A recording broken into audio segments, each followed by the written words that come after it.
have the floor, sir.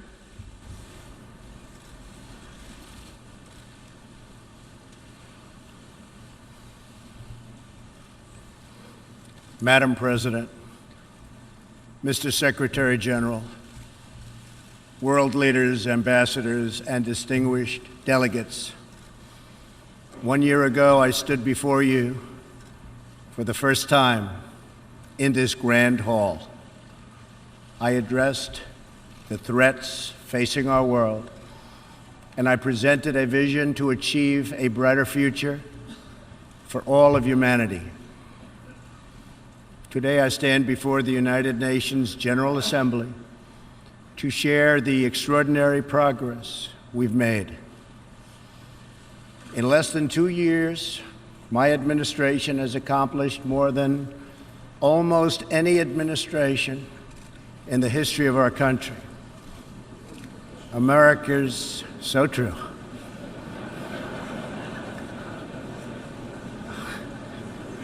Didn't expect that reaction, but that's okay.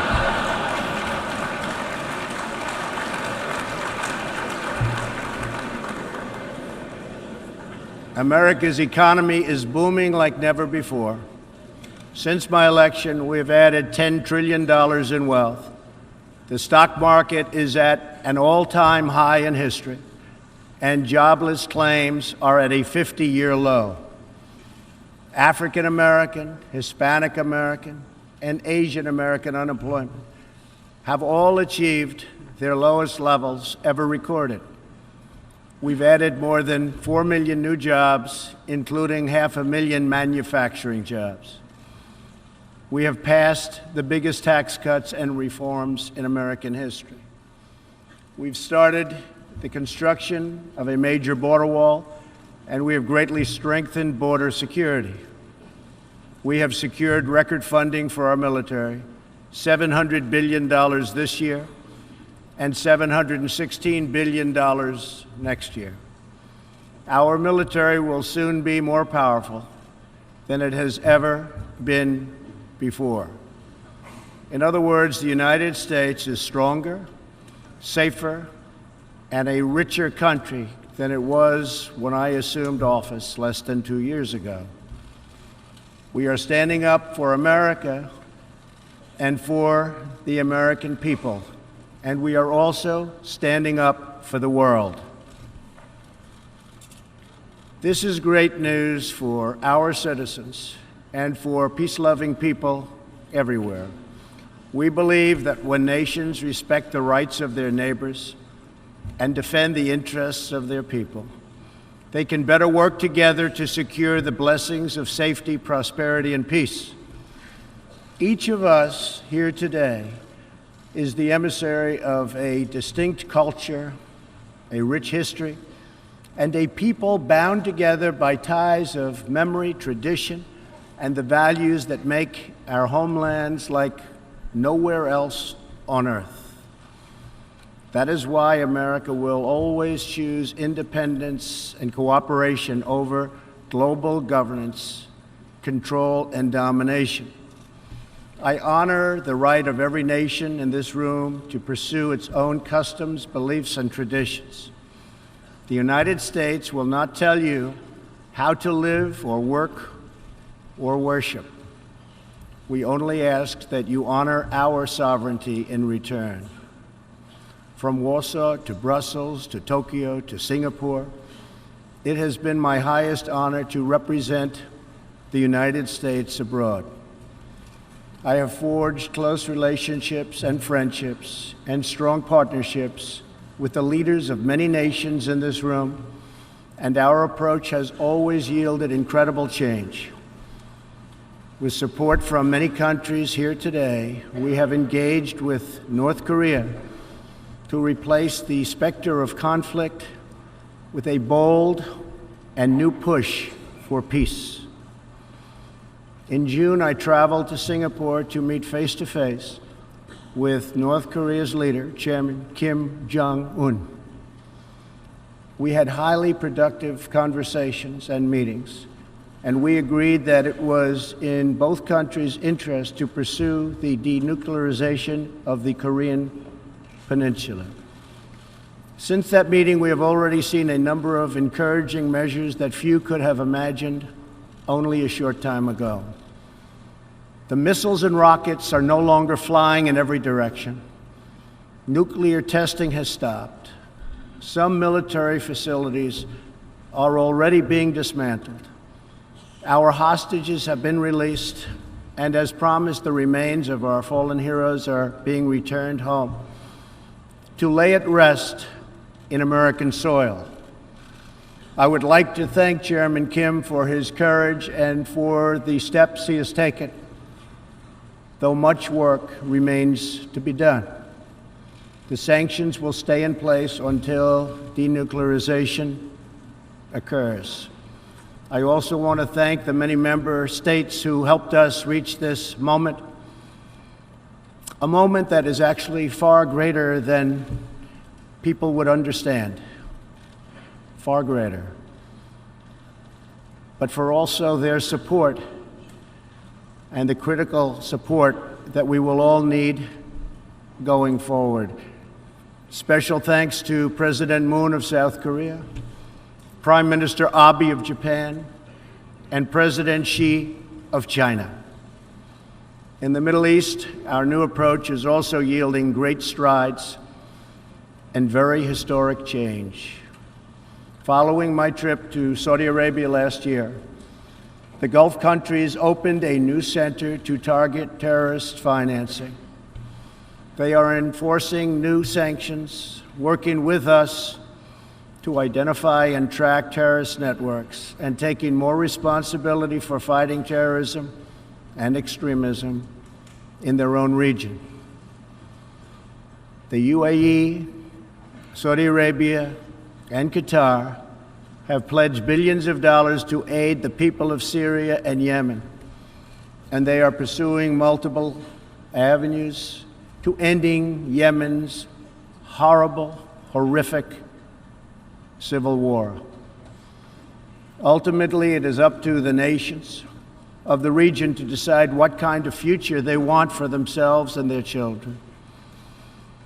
For that reason, the United States is working with the Gulf Cooperation Council, Jordan, and Egypt to establish a regional strategic alliance so that Middle Eastern nations can advance prosperity, stability, and security across their home region. Thanks to the United States military and our partnership with many of your nations, I am pleased to report that the bloodthirsty killers known as ISIS have been driven out from the territory they once held in Iraq and Syria. We will continue to work with friends and allies to deny radical Islamic terrorists any funding, territory, or support, or any means of infiltrating our borders. The ongoing tragedy in Syria is heartbreaking. Our shared goals must be the de-escalation of military conflict, along with a political solution that honors the will of the Syrian people. In this vein, we urge the United Nations-led peace process be reinvigorated. But rest assured, the United States will respond if chemical weapons are deployed by the Assad regime. I commend the people of Jordan and other neighboring countries for hosting refugees from this very brutal civil war.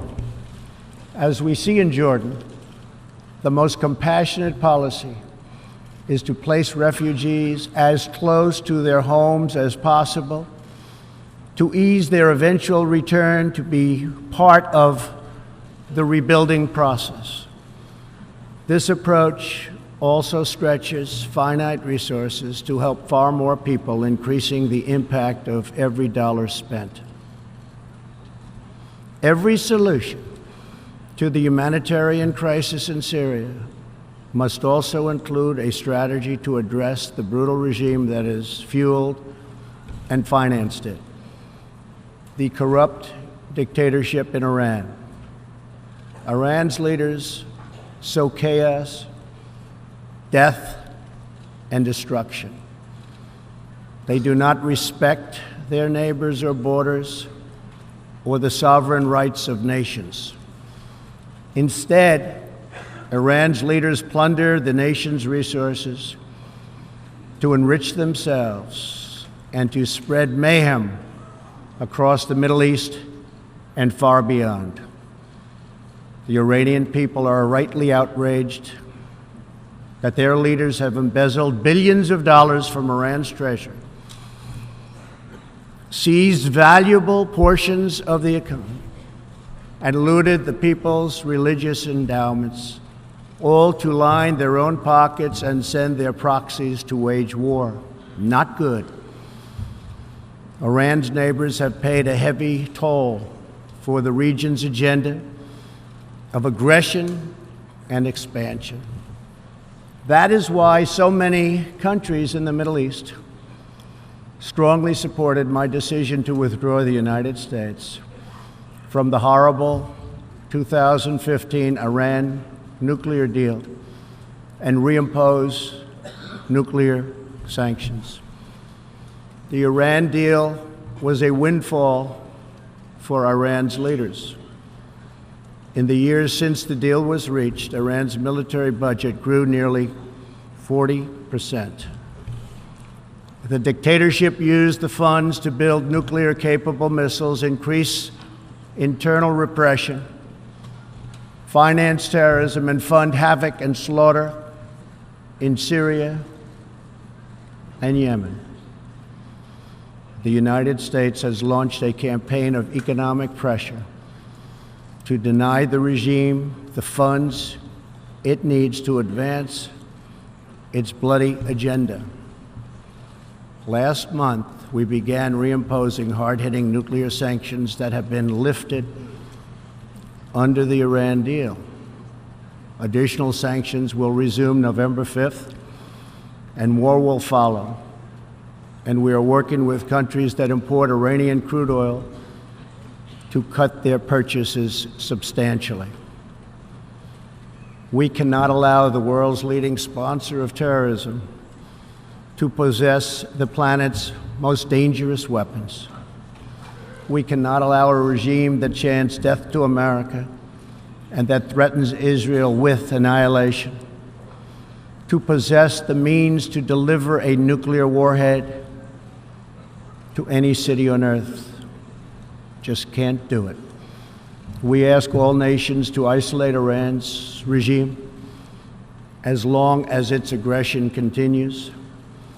And we ask all nations to support Iran's people as they struggle to reclaim their religious and righteous destiny.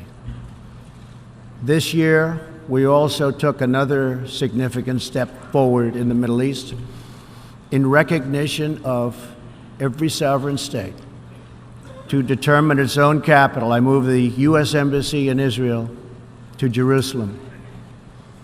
The United States is committed to a future of peace and stability in the region, including peace between the Israelis and the Palestinians.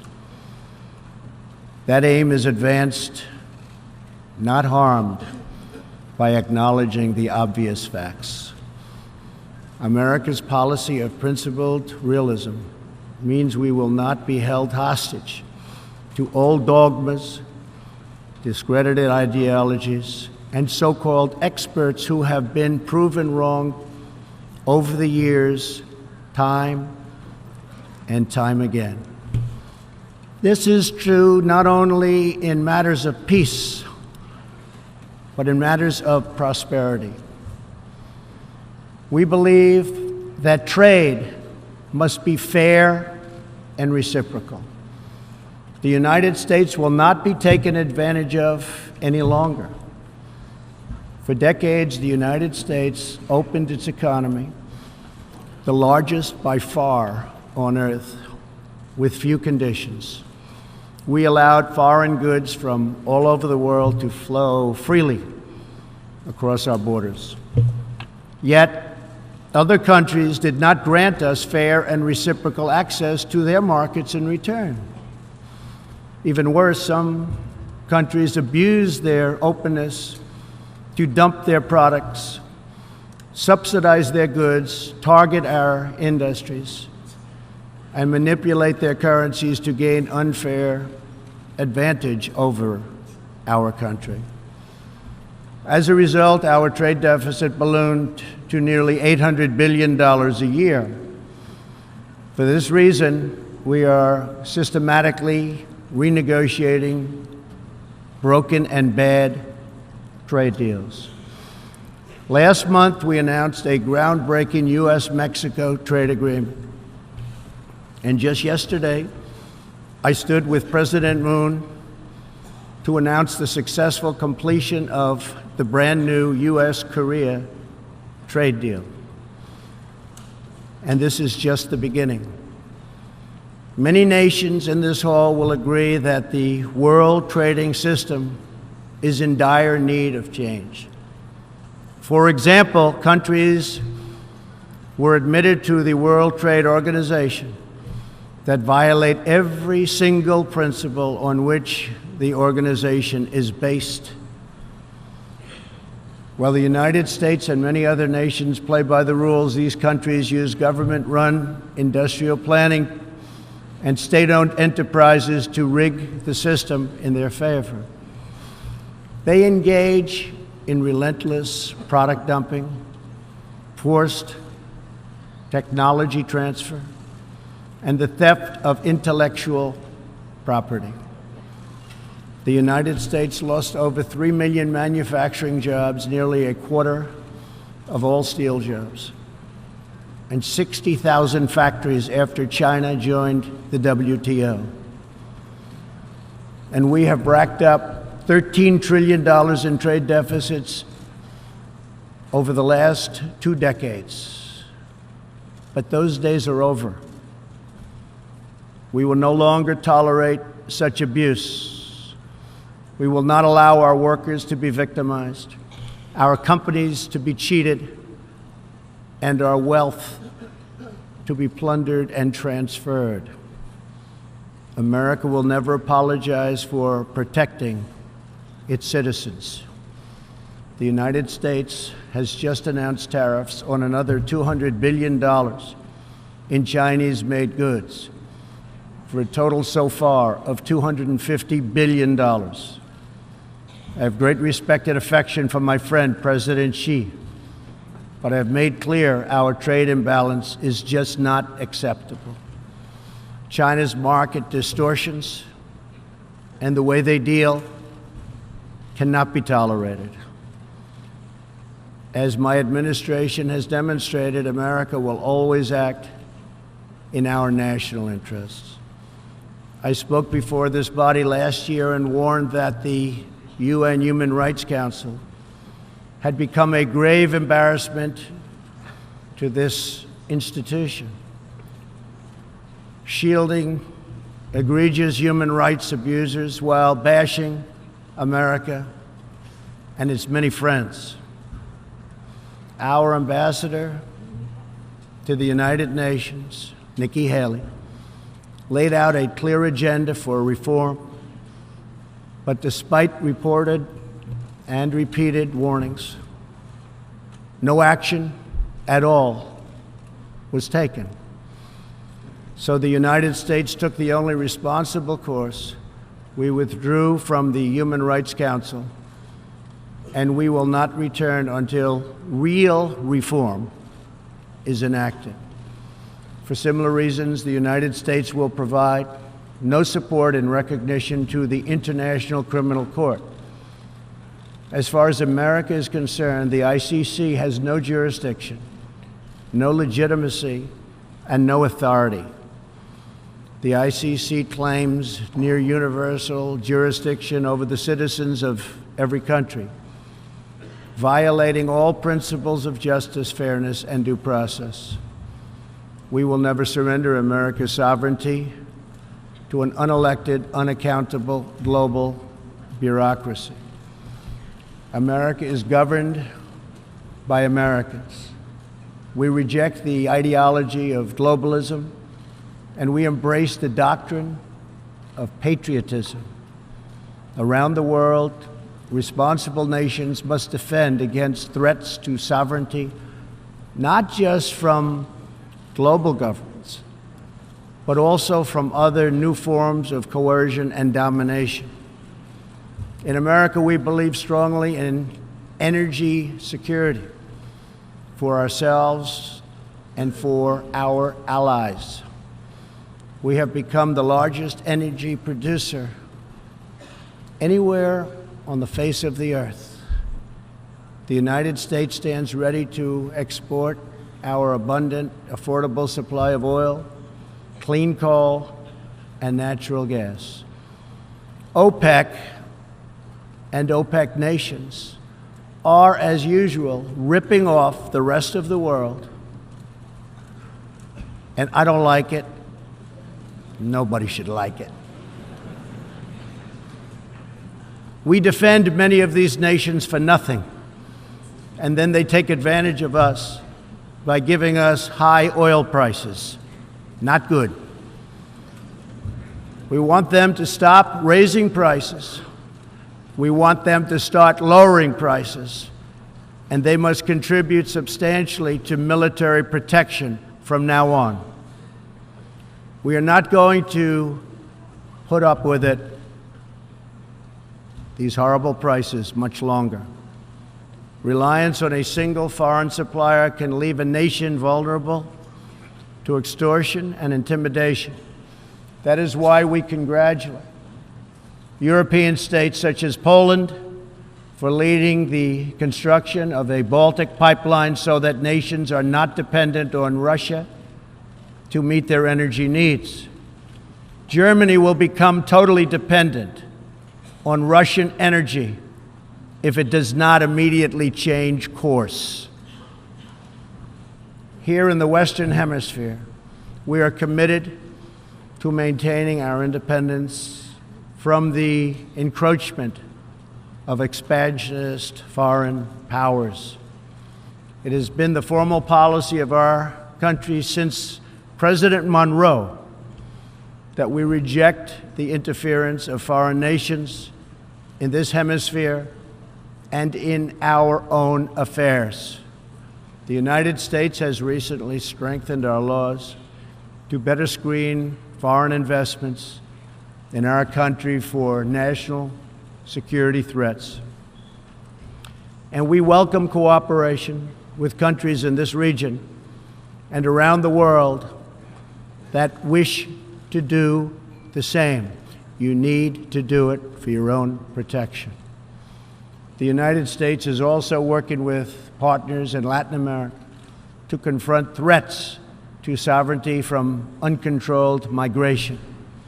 Tolerance for human struggling and human smuggling and trafficking is not humane. It's a horrible thing that's going on at levels that nobody has ever seen before. It's very, very cruel. Illegal immigration funds criminal networks, ruthless gangs, and the flow of deadly drugs. Illegal immigration exploits vulnerable populations, hurts hardworking citizens, and has produced a vicious cycle of crime, violence, and poverty. Only by upholding national borders, destroying criminal gangs, can we break this cycle and establish a real foundation for prosperity.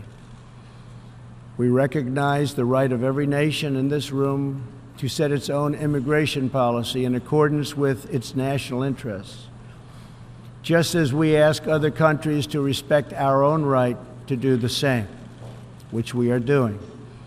That is one reason the United States will not participate in the new Global Compact on Migration. Migration should not be governed by an international body unaccountable to our own citizens. Ultimately, the only long-term solution to the migration crisis is to help people build more hopeful futures in their home countries, make their countries great again. Currently, we are witnessing a human tragedy, as an example, in Venezuela. More than 2 million people have fled the anguish inflicted by the socialist Maduro regime and its Cuban sponsors. Not long ago, Venezuela was one of the richest countries on earth. Today, socialism has bankrupted the oil-rich nation and driven its people into abject poverty. Virtually everywhere socialism or communism has been tried, it has produced suffering, corruption, and decay. Socialism's thirst for power leads to expansion, incursion, and oppression.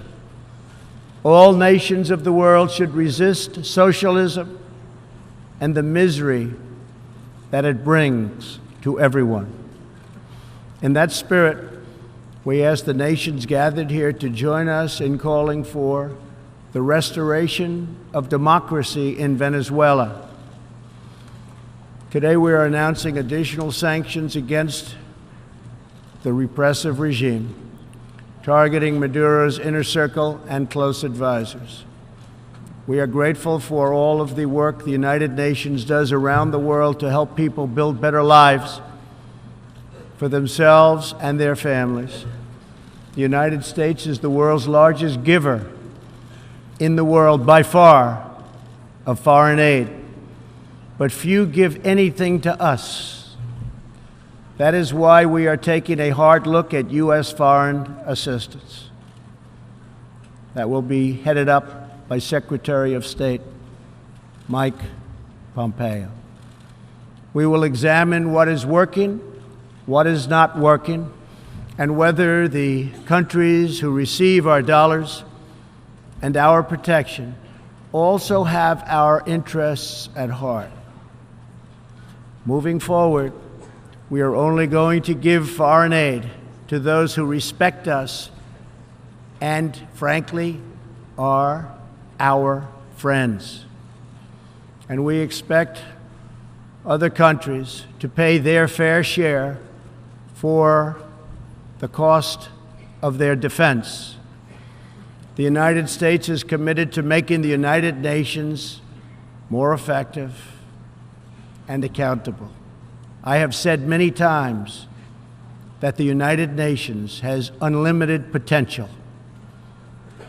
As part of our reform effort, I have told our negotiators that the United States will not pay more than 25% of the UN peacekeeping budget. This will encourage other countries to step up, get involved, and also share in this very large burden. And we are working to shift more of our funding from assessed contributions to voluntary, so that we can target American resources to the programs with the best record of success. Only when each of us does our part and contributes our share can we realize the UN's highest aspirations. We must pursue peace without fear, hope without despair, and security without apology. Looking around this hall, where so much history has transpired, we think of the many before us who have come here to address the challenges of their nations and of their times. And our thoughts turn to the same question that ran through all their speeches and resolutions, through every word and every hope. It is the question of what kind of world will we leave for our children, and what kind of nations they will inherit. The dreams that fill this hall today are as diverse as the people who have stood at this podium, and as varied as the countries represented right here in this body are. It really is something. It really is great, great history. There is India, a free society, over 1 billion people, successfully lifting countless millions out of poverty and into the middle class. There is Saudi Arabia, where King Salman and the Crown Prince are pursuing bold new reforms. There is Israel, proudly celebrating its 70th anniversary as a thriving democracy in the Holy Land. In Poland, the great people are standing up for their independence, their security, and their sovereignty. Many countries are pursuing their own unique visions, building their own hopeful futures, and chasing their own wonderful dreams of destiny, of legacy, and of a home. The whole world is richer. Humanity is better because of this beautiful constellation of nations, each very special, each very unique, and each shining brightly in its part of the world. In each one, we see awesome promise of a people bound together by a shared past and working toward a common future. As for Americans, we know what kind of future we want for ourselves. We know what kind of a nation America must always be. In America, we believe in the majesty of freedom and the dignity of the individual. We believe in self-government and the rule of law, and we prize the culture that sustains our liberty, a culture built on strong families, deep faith, and fierce independence. We celebrate our heroes, we treasure our traditions, and above all, we love our country.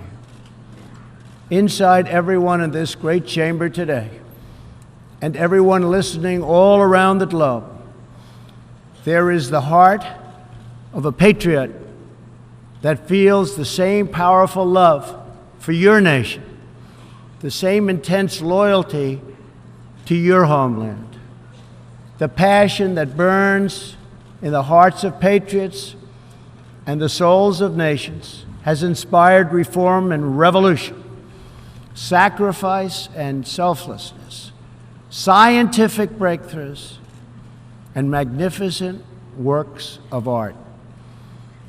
Our task is not to erase it, but to embrace it, to build with it, to draw on its ancient wisdom, and to find within it the will to make our nations greater, our region safer, and the world better.